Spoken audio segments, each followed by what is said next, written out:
Donc, chacun à votre tour, vous allez être philosophe et client. Et donc, durant la consultation, l'objectif va être d'identifier les résistances. Alors, pour les observateurs notamment, et aussi ben, pour le philosophe et le client, il peut identifier ses propres résistances, hein.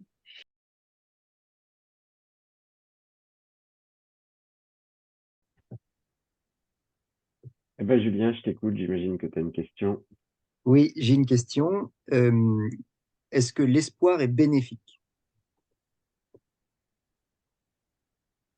Que l'espoir est bénéfique. Très bien.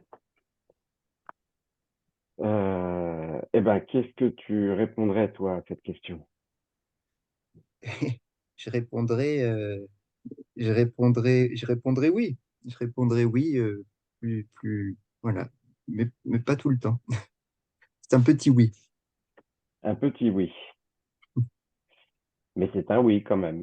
Oui, D'accord. Et alors, tu penses que tu es une exception de ce point de vue-là, ou tu penses que la plupart des gens à qui on poserait cette question répondraient la même chose que toi? non, je pense qu'il répondrait la même chose. D'accord.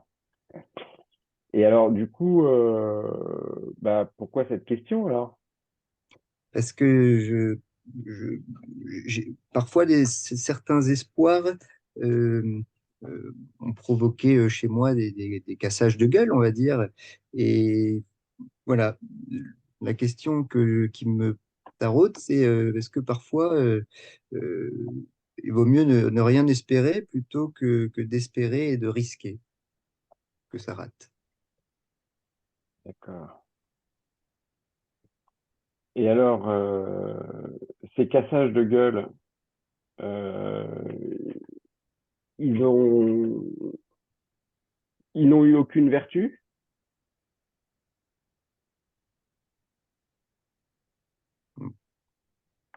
Oui, sûrement, sûrement, ouais. Pas à moyen terme.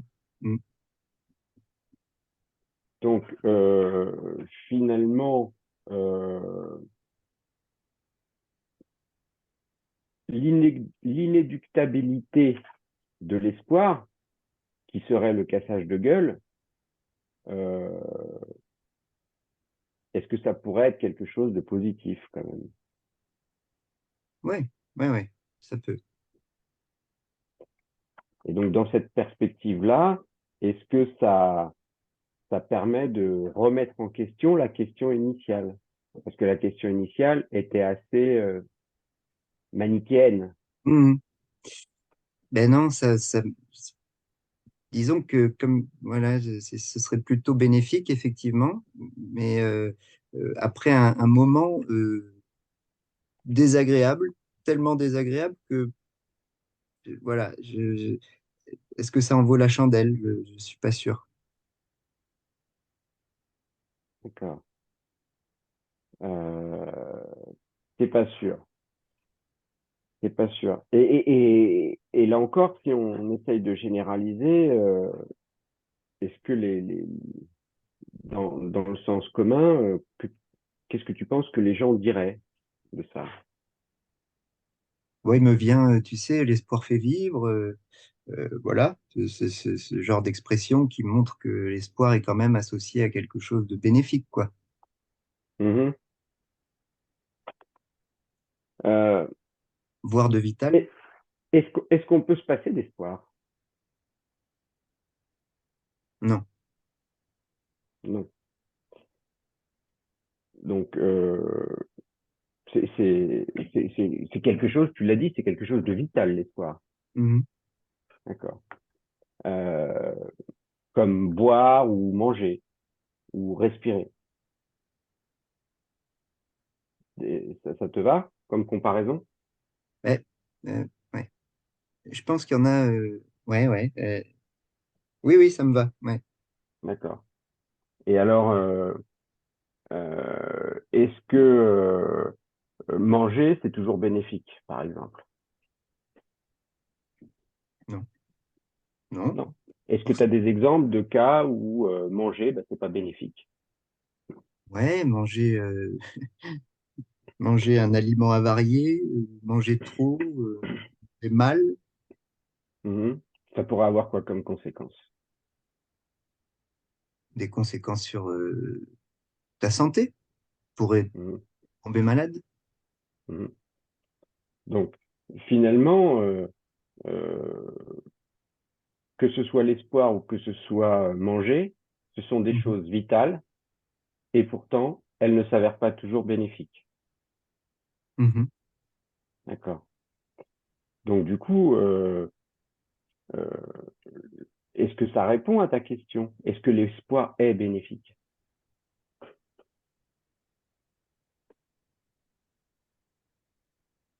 Ouais, l'espoir n'est pas toujours bénéfique. Si je devais donner une réponse à ce stade-là. D'accord? Et alors, là, donc, on sent que c'est une réponse qui est logique, Mhm. qui est construite logiquement, mais je sens que finalement, c'est pas une réponse à laquelle tu adhères. Du coup, pourquoi tu n'y adhères pas? Et j'ai vraiment une confusion dans ma tête parce que euh, si on prend l'espoir en général, effectivement, c'est vital, c'est ce que tu me disais, enfin, c'est ce que je te disais tout à l'heure. Euh, et, mais quand on incarne ces espoirs et qu'on les vit, et parfois ils peuvent être tellement difficiles quand ils ne se réalisent pas que dans ce cas-là, ils sont plutôt maléfiques. C'est vrai que c'est manichéen, et voilà. Peut-être qu'il faudrait distinguer plusieurs types d'espoir, que l'espoir en général est bénéfique, il en faut, euh, mais qu'on a peut-être je sais pas, une façon d'être responsable de ses espoirs. Je sais pas comment dire. Oui, alors, Bon, vas-y, fais une dernière question, Olivier, et on toute va. dernière. Ouais. Entre celui qui espère et l'espoir, d'où vient le problème? Ouais, celui qui espère. Mm. Voilà, c'est ma dernière question. Ok,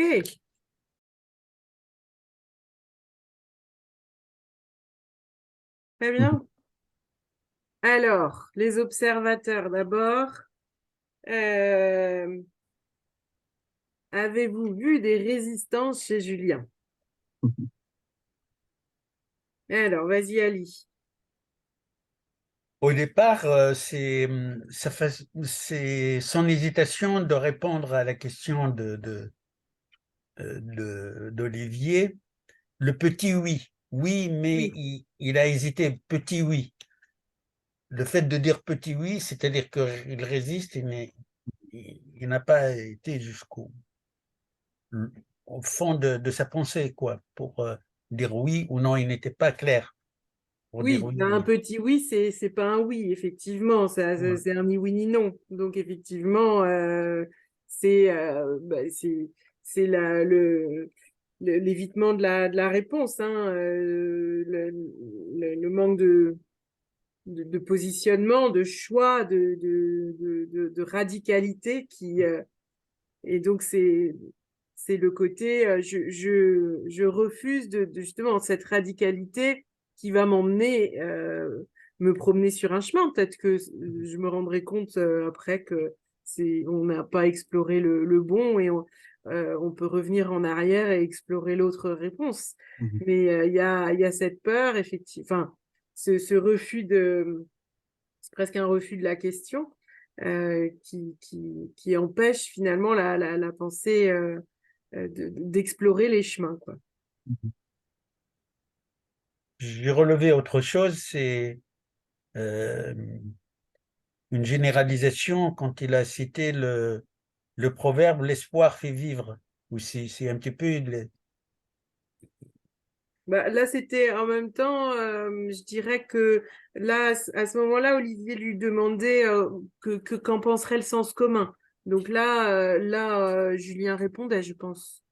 À moins que Olivier, toi, toi qui étais, c'était la réponse que, c'était ça ta question, hein. Tu lui demandais à ce moment-là, tu lui demandais de se positionner par rapport au sens commun quand il a Oui, répondu c'est ça. Je l'espoir lui fait. demandais de généraliser, ouais. Oui, Ah donc voilà. d'accord, alors Donc ça là, m'a échappé. ça répondait à la question.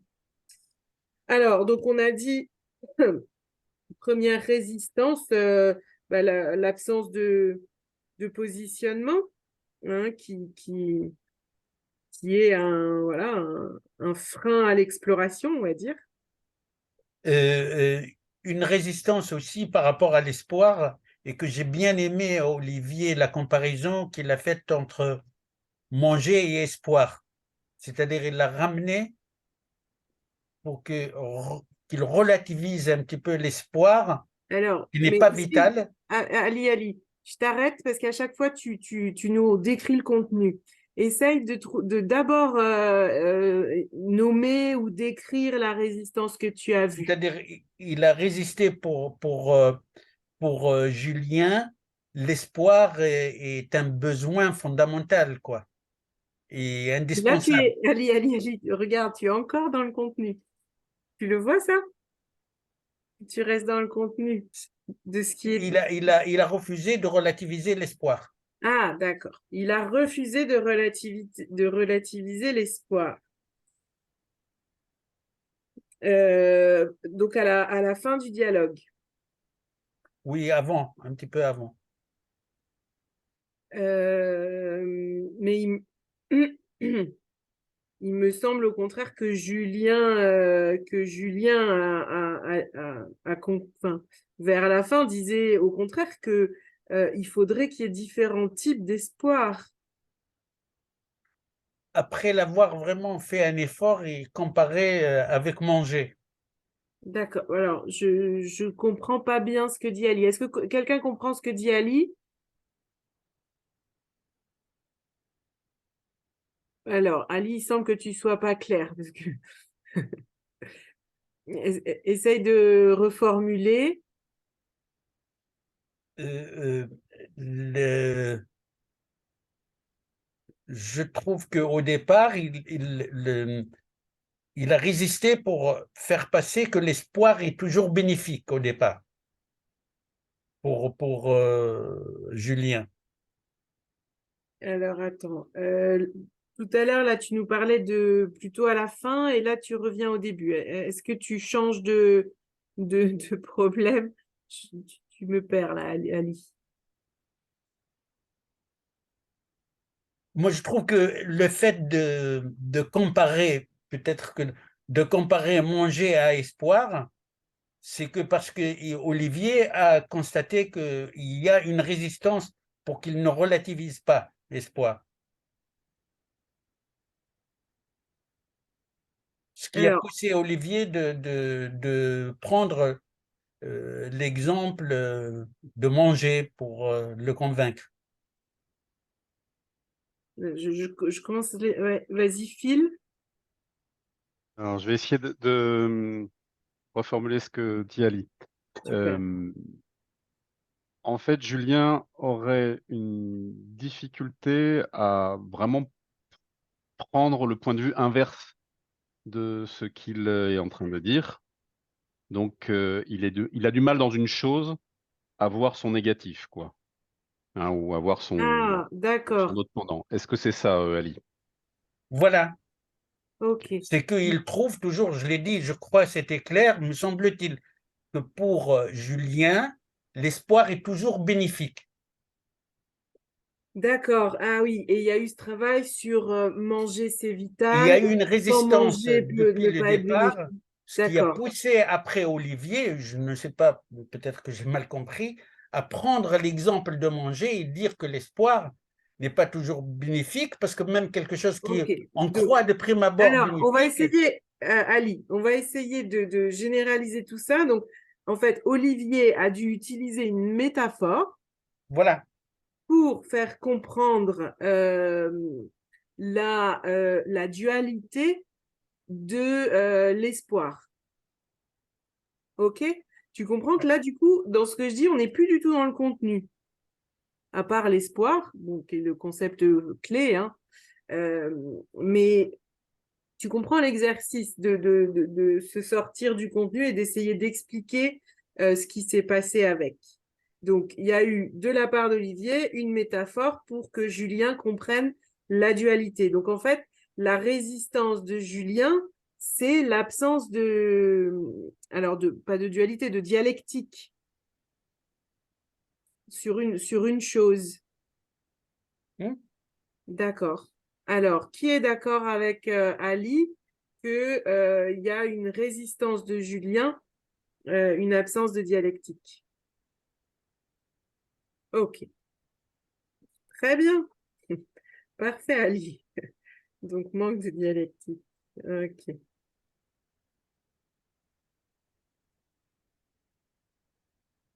Alors, euh, qui a vu d'autres résistances et voudrait nous la partager? Alors, Olivier, oui, vas-y.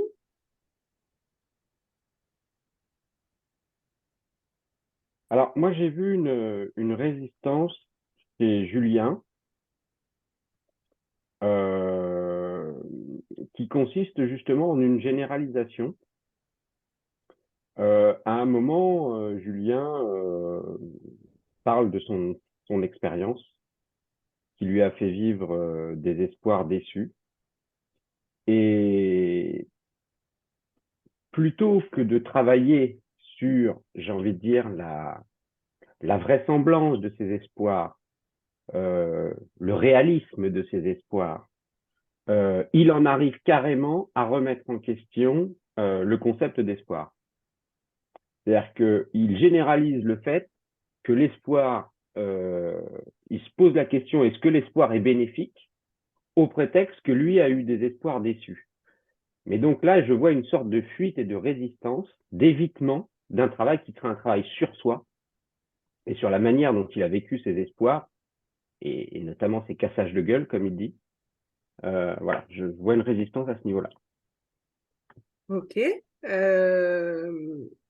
C'est tout le monde a compris ce que Olivier mentionnait? Ok. Et Julien, tu es d'accord? Ouais, je suis complètement d'accord. Après, c'est le principe. Ouais, bon, pardon, j'ai pas à me justifier, mais oui, je suis d'accord. Je comprends bien. Ouais. Et c'est même finalement comment la fin du dialogue avec Olivier te Hmm, montre ça, que en fait tu accuses l'espoir au lieu d'accuser celui qui espère. Enfin, tu tout à fait. accuses, tu remets en question l'espoir au lieu de remettre en question celui qui espère et tu as en fait occulté le sujet. Ouais, ouais. Hmm. Donc ça serait une généralisation, c'est quoi, par abstraction du sujet, je sais pas comment on pourrait dire. Euh, Parce que là, c'est pas circonstanciel, parce que, enfin, hmm, est-ce que ça pourrait quand même être quelque chose de circonstanciel dans le sens où Julien invoque ses expériences où il a eu de l'espoir pour accuser l'espoir?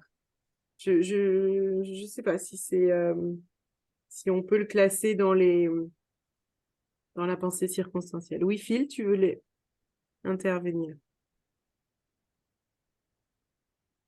Alors, peut-être qu'il y a un lien effectivement, entre la non-volonté de radicalité, la généralisation, ou en fait, le fait d'utiliser un élément qui, je vois ça comme une technique d'évitement de l'intelligence de manière globale, ou une utilisation globale de son intelligence, soit pour relativiser, soit pour généraliser, soit, enfin voilà, on est du ça peut, c'est pas sûr, etc. Tiens, on a ça d'un côté, et en même temps, dès que les choses sont un petit peu radicales ou qu'on lui propose l'opposé de ce qu'il pense, eh bien là, par contre, ça devient un peu, au contraire, très radical, en disant que bah, c'est pas possible que les choses soient autres. Donc, je sais pas comment je peux dire ça enfin, de manière synthétique, c'est une forme d'utilisation de l'intelligence pour éviter le face-à-face, quoi.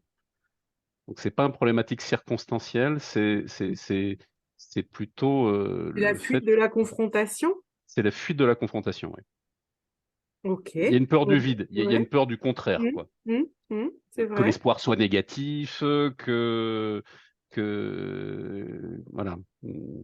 Et donc, du coup, l'intelligence sert à ne pas se remettre en cause, en fait. Enfin, dans le lien dans ce qu'on voyait précédemment, quand Olivier, à la fin, lui dit, bah, c'est problématique de l'espoir ou c'est ta problématique à toi, eh ben, c'est évident que c'est la problématique à soi, mais ça, c'est son intelligence qui répond, mais c'est pas, on est très loin de l'acceptation, quoi. Mm. Enfin, l'élément est là, mais disons, l'intelligence face au travail d'Olivier, ne peut pas reculer. Il dit, bon, bah oui, ok, c'est bien moi le problème. Mais enfin, quand même, l'espoir, hein. Bon, enfin, quand même, l'idéalisme, il y a quand même enfin, quand même, c'est quand même décevant tout ça, quoi. Donc voilà, il y a une petite mort, il y a une petite mort à soi-même voilà, qu'on a tous.